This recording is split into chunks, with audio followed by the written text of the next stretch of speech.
زندگی کی جو حاصل نعمتیں ہیں، جو اللہ پاک کے کرم ہم پہ ہوئے ہیں، جو رب تعالیٰ نے ہمیں راتیں دی ہیں،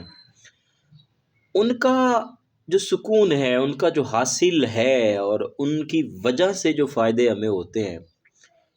ان کو برباد کرنے میں ایک بڑا کردار جو چیز ادا کرتی ہے وہ ہے لا حاصل چیزوں کے پیچھے دوڑنا۔ من کو ہمیشہ اسی خواب میں، اسی سوچ میں ڈبوئے رکھنا کہ مجھے وہ مل جائے گا، میرے لیے وہ ہے، یا وہ ہو جائے گا، یا ایسا ہو جائے گا۔ دیکھیں میرے پیارے،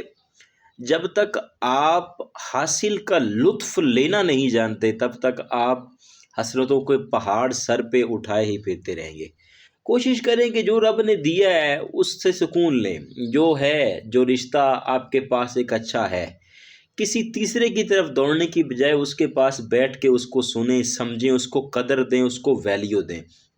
جو نعمت اللہ پاک کی آپ کے پاس ہے اور وہ اہم ہے، وہ ایک اہمیت رکھتی ہے، اس کے ساتھ آپ کی زندگی میں بہت کچھ ہے، تو اس کا لطف لیجئے اور پھر رب تعالیٰ سے کچھ اچھا مانگیے، کچھ بہتر مانگیے، اس سے آگے بڑھیے۔ لیکن اگر اس کی آپ ویلیو نہیں بناتے ہو، اس کا کوئی وجود نہیں ہے اور آپ چاہتے ہو کہ اس سے کہیں گنا زیادہ مل جائے، تو شاید اس سے کہیں گنا زیادہ ملنے کے بعد بھی وہ خواہش ہی رہ جائے گی کہ اس سے بھی اب مزید ملنا چاہیے۔ تو ایسے لطف نہیں آتا ہے، جو ہے اس کے ساتھ رنگ منائیں، اس کے ساتھ خوشیاں منائیں، اور پھر کوشش کریں کہ مجھے اور ملے، تاکہ اس کا لطف جو ہے وہ آپ کے ساتھ جڑا رہے اور آپ سکون میں رہیں۔